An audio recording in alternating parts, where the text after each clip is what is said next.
Mediante isso, amados, recados dados, como sempre, né? A gente pode iniciar a nossa aula de hoje. Nossa aula de hoje, a gente vai finalizar o que a gente já viu aí na semana anterior, que se refere aí à embriologia, aos tipos de ovos e às segmentações. Esse é o nosso conteúdo, obviamente, na data de hoje, tá?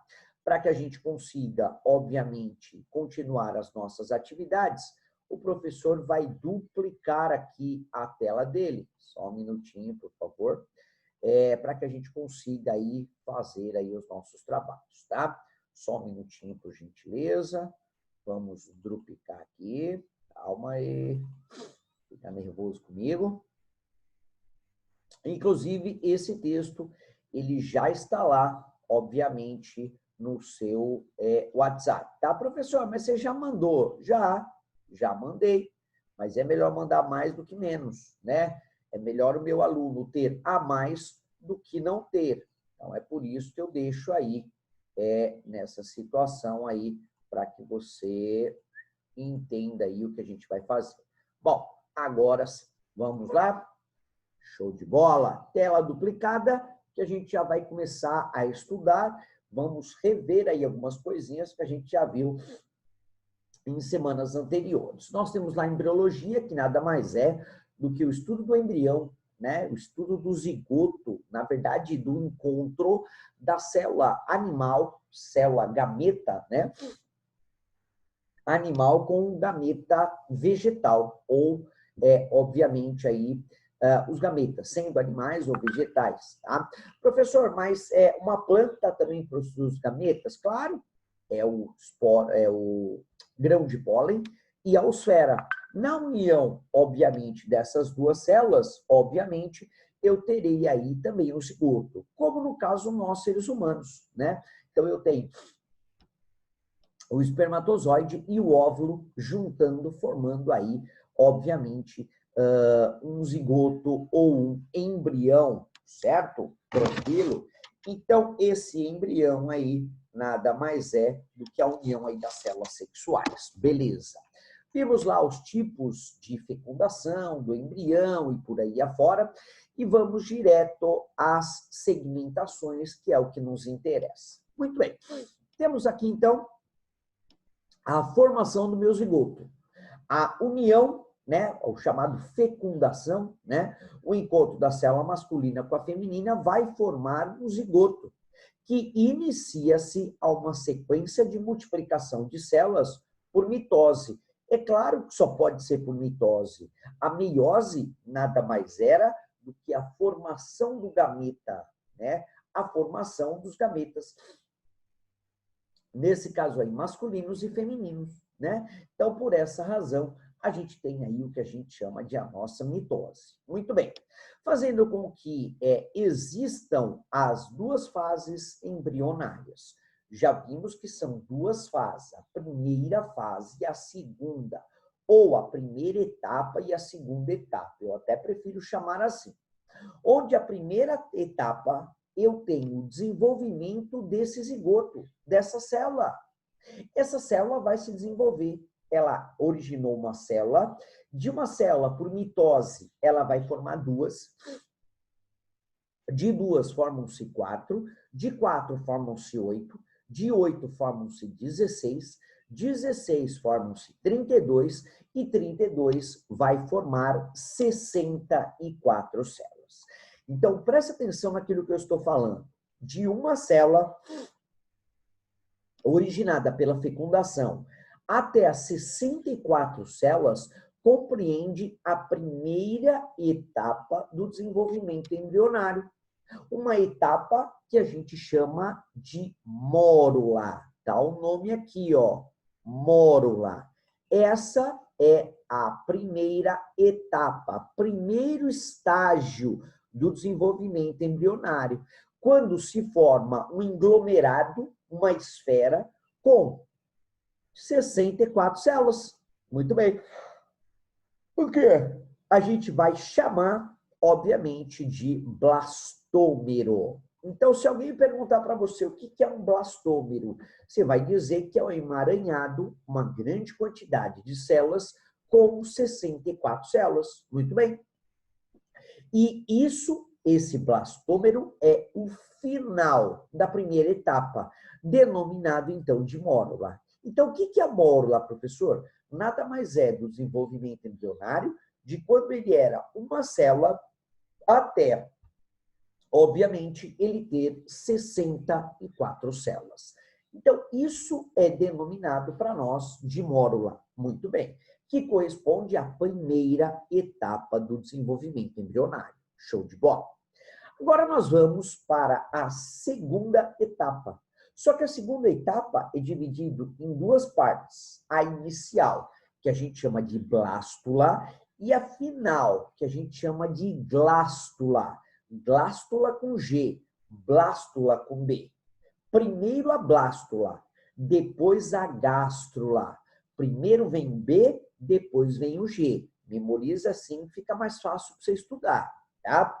Então, depois que eu fiz os 64 células, depois que eu tenho 64 células, que eu tenho um blastômero, a partir daí, meus amados, a gente não conta mais, não contamos mais as quantidades de células. Por quê? Depois de 64, vai formar 128. Então, 128 é o início da segunda etapa do desenvolvimento embrionário, que eu vou chamar de blástula. Muito bem. Também conhecida como blastocisto. Perfeito. Esse desenvolvimento embrionário, que ocorre em mamíferos placentários, é uma esfera formada de blastômero. É uma esfera formado, obviamente, de várias, obviamente, células. Show de bola. Eu tenho aqui essa situação. E aqui dentro eu vou ter um espaço em aberto chamado de blastocele. Então, vamos devagar. Segunda etapa do desenvolvimento embrionário. Quem eu tenho? A blástula. Muito bem. O que acontece? A partir de agora, eu já tenho 128 ou mais células. A partir de agora, eu não conto mais. O que acontece com essas células? Elas migram. A palavra certa biologicamente é nidação. Ocorre uma nidação. O que acontece? As células que estavam aqui no meio vão para a periferia. E aqui dentro fica um espaço chamado de blastocele. Blastocele é o espaço aqui dentro. Aqui dentro não tem célula, fica um buraco oco. Vamos dar um exemplo. Quando vocês comem ovo cozido, você corta o ovo cozido no meio, você tira a gema, fica uma estrutura côncava na clara. É a mesma coisa do que acontece aqui. Professor, para que é esse espaço? Para dar origem aos órgãos que, obviamente, são chamados de órgãos oco.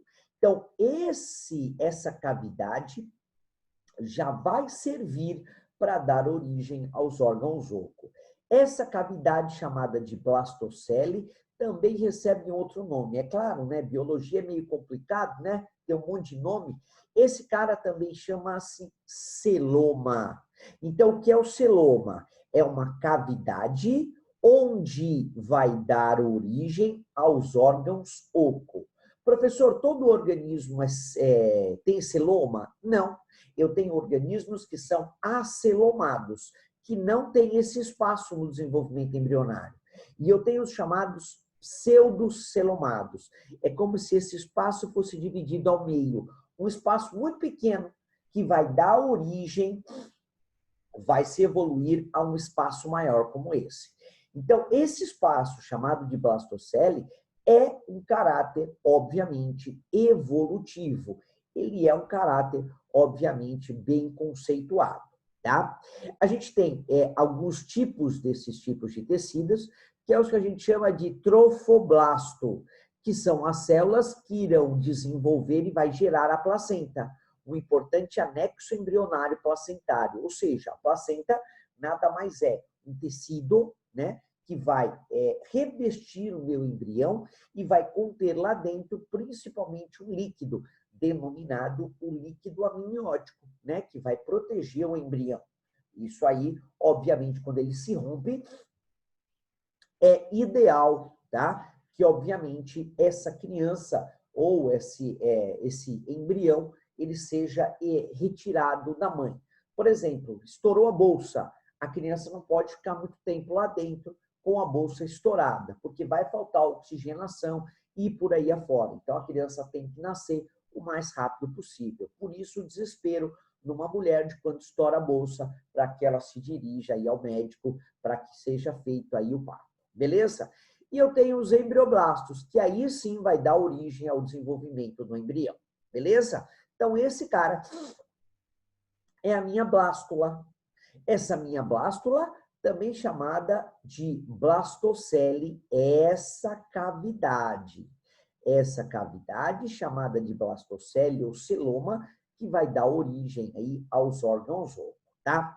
E por final, na segunda etapa, a gente tem o desenvolvimento da blástula. De 3 a 4 semanas após a fecundação, o embrião entra no estágio de gastrulação. É a última etapa, a segunda etapa. A primeira foi a mórula, a segunda etapa foi a blástula e a glástula.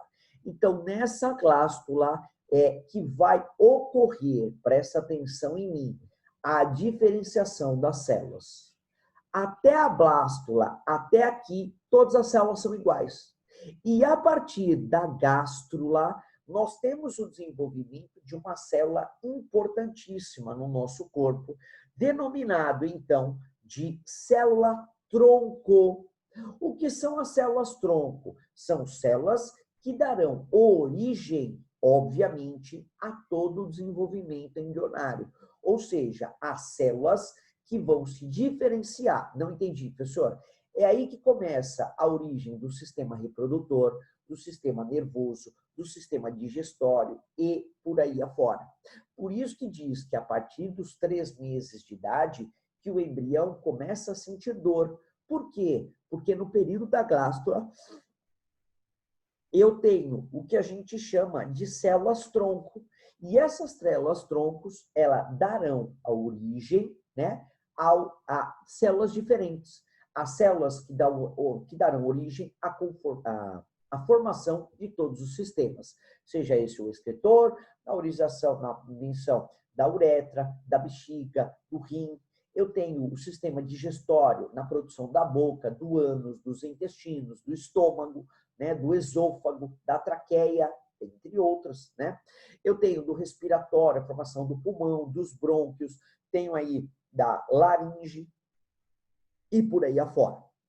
Então, é nesse período de gástrula que ocorre a diferenciação das minhas células e a originalização principalmente dos sistemas, tá? No início da gastrulação, determinadas por células que começam a se dividir rapidamente e a brigar para próximo dos polos opostos. Essa movimentação ou invaginação na glástula formará o arquêntero, na cavidade onde dará origem ao tubo digestório. Olha aqui que engraçado, eu tinha uma célula arredondada, ela se invaginou, olha o que aconteceu, se invaginou, e aqui vai formar um buraco, que já vai dar origem ao sistema digestório. E aqui a gente pode perceber, né, alguns tecidos, né? A ectoderme, o próprio nome já diz, ecto é o tecido mais externo, o que vai dar a origem à nossa epiderme, à nossa pele, né? Eu tenho aqui dentro, ó, em rosa, repara, em rosa, a mesoderme, o tecido que está mais adentro, né? E vou ter em azulzinho aqui, ó, a endoderme, tá? E essa cavidade aqui, na verdade, é a blastocele, também chamado de celoma, o que vai dar origem aos órgãos ocos. Muito bem. Agora, eu terei aqui a primeira formação do arquêntero, que vai dar origem ao blastóporo, que permite ser classificado de 2 formas. E é isso que a gente vai estudar daqui para frente com grande frequência. Os deuterostômios e os protostômios. Deuterostômios são os organismos mais desenvolvidos. São organismos que a abertura do arquêntero escaraqui, por meio externo, blastóporo, gera primeiro o ânus, como nos cordados e nos equinodermos. Então, nós somos os mais desenvolvidos. Então, só em dois caras, nos cordados, que todo mundo tem a coluna vertebral, e nos equinodermos. Esse arquêntero vai dar origem ao ânus e depois vai formar a boca. Isso é um caráter evolutivo. Os protostômios vai acontecer ao contrário. Primeiro aparece a boca para depois aparecer o ânus. Então, é ao contrário. Protostômio, protostômio. Organismos que a abertura do arquêntero, essa abertura, gera primeiro a boca. Primeiro a boca. E depois o ânus. Onde vai acontecer com os anelídeos, os artrópodes, os moluscos. Calma aí que nós vamos estudar todos esses caras. E aí, durante esse desenvolvimento, eu tenho a produção de vários tipos de tecidos, onde, presta atenção no que eu estou falando, existe somente um organismo do reino animalia, do reino animal, que não apresenta tecido. Quem é esse? São os poríferos, com exceção dos poríferos. Porífero não tem tecido. E eu tenho um outro cara chamado quinidário. Vestibular adora solicitar esse cara. Por quê? Esse é o único, presta atenção no que eu estou falando. Esse cara é o único organismo que vai apresentar dois tecidos. Por isso ele é chamado de diblástico. Apresenta um tecido fora, uma epiderme ou ectoderme, e apresenta um tecido dentro, uma endoderme. Não apresenta o tecido do meio, chamado de mesoderme. E aí, depois dele, vem os plateumintos, nematelmintos, e aí até nós somos chamados de triblásticos. O que são os triblásticos? São os organismos que apresentam os três, presta atenção, folhetos embrionários. O que é isso? São os três tecidos. Então, quais são os tecidos? Estão aqui, ó, representados aqui. O primeiro deles é chamado de ectoderme, é o de fora, ou muitas bibliografias trazem como epiderme. Muito bem.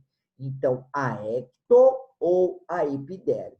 O que forma nesse tecido? Forma a nossa epiderme, a nossa pele propriamente dita. Ali eu tenho alguns anexos cutâneos, como pelos e glândulas sudoríparas.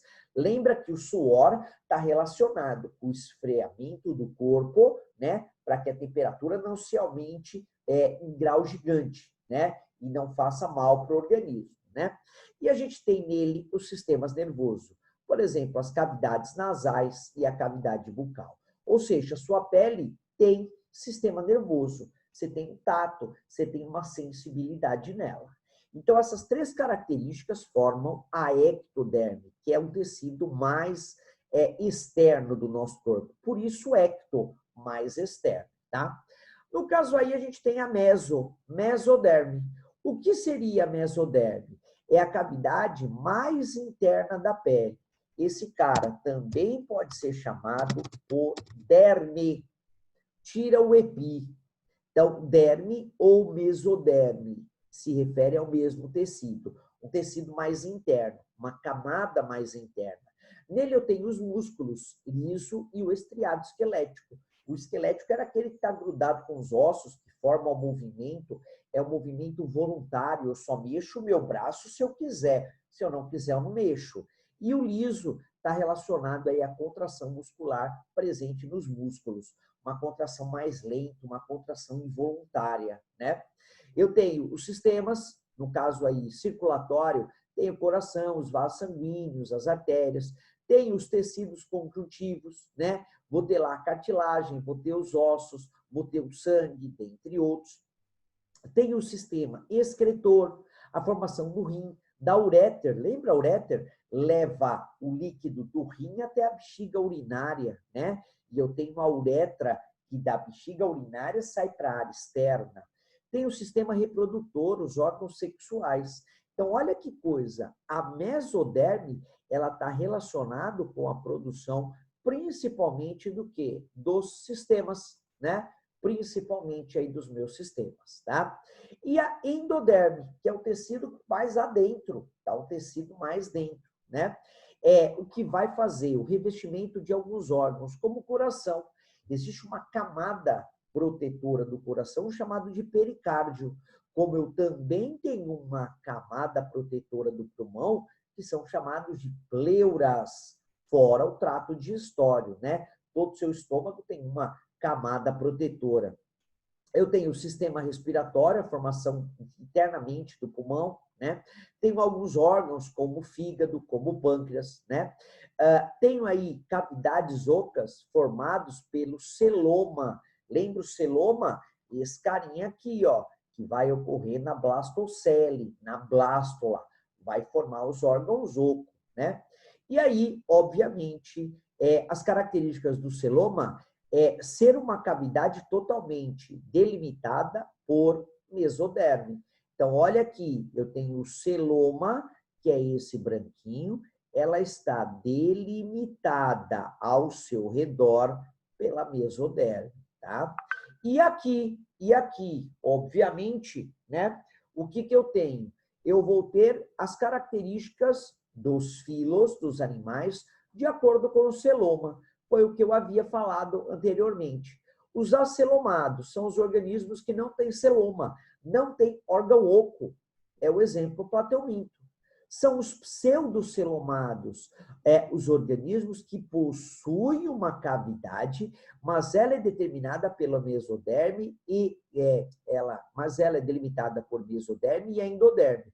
Por exemplo, o nemateuminto. Alguns órgãos, e raros órgãos, são o que a gente chama aí de celomados, né?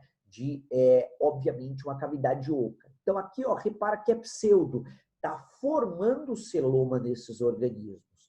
E nós, que somos chamados aí de celomados, né? E aí vai dar origem a esse celoma, aqui vai dar origem a essa blastocele ou celoma, os nossos órgãos, que obviamente são ocos, tá? E aí, obviamente, nessa gastrulação, que é formado a notocorda. O que é a notocorda? É a nossa coluna vertebral e, principalmente, ela dará origem ao tubo dorsal, que se refere ao nosso sistema nervoso, né? Então, vamos olhar aqui um esquema mais complexo. Eu tenho aqui, olha aqui, a endoderme. Eu tenho aqui esse verde, é o tecido mais dentro, mais interior. Aqui eu tenho o intestino, que é um organismo oco. Então, esse embrião, ele é celomado, apresenta o celoma. Olha o celoma aqui também, nessa cavidade. Está aqui e ele está aqui. Olha esse tecido de fora, que é a ectoderme. Aqui eu tenho a meso, onde eu tenho o celoma. Mesoderme, eu tenho o celoma em volta. Aqui eu já tenho a endoderme. Lembra? Aqui na endoderme vai formar os órgãos fígado, pâncreas, o intestino e por aí afora. Então, aqui eu tenho a endoderme. Aqui, olha esse carinha aqui. Eu vou ter a notocorda. O que é a notocorda? É o que vai formar a coluna vertebral. E aqui, o tubo neural, que vai formar lá a medula, né? A medula óssea, tá? Aqui eu também tenho um outro esquema. Olha o tubo digestório aqui, o sistema digestório. Olha a cavidade aqui. Eu já sei que isso é um celoma. Se isso aqui é um celoma, esse roxinho, lilás, ele vai ser a mesoderme. Olha a endo, olha a meso, e aqui fora eu tenho, obviamente, a ectoderme, o tecido mais externo. Olha o tubo neural que vai formar aqui a coluna vertebral, tá? e aqui provavelmente vai dar origem à notocorda, que nada mais é do que nossa comunicação aí do sistema digestório, sistema nervoso, tá? Bom, aqui são os tipos de ovos. Os tipos de ovos nós vamos ver na data de amanhã e as segmentações. É isso que falta para a gente terminar aí o estudo da nossa, obviamente, embriologia. Beleza? Então, assim, galera, hoje eu vou finalizar a nossa aula por aqui, mas eu vou pedir uma gentileza para vocês, para que vocês deem uma estudada nos tipos de ovos para baixo, para que fique mais fácil aí, obviamente, a nossa explicação. Beleza, meus amores? Alguém tem alguma dúvida? Quer fazer alguma pergunta? Tudo tranquilo? Perfeito. Bom, não havendo dúvidas, tudo tranquilo, eu vou finalizar a nossa aula agora e na data de amanhã a gente vai estudar os tipos de ovos e as segmentações, finalizando então essa etapa da nosso desenvolvimento embrionário. Beleza? Beijo, meus amores, até amanhã. Fiquem com Deus.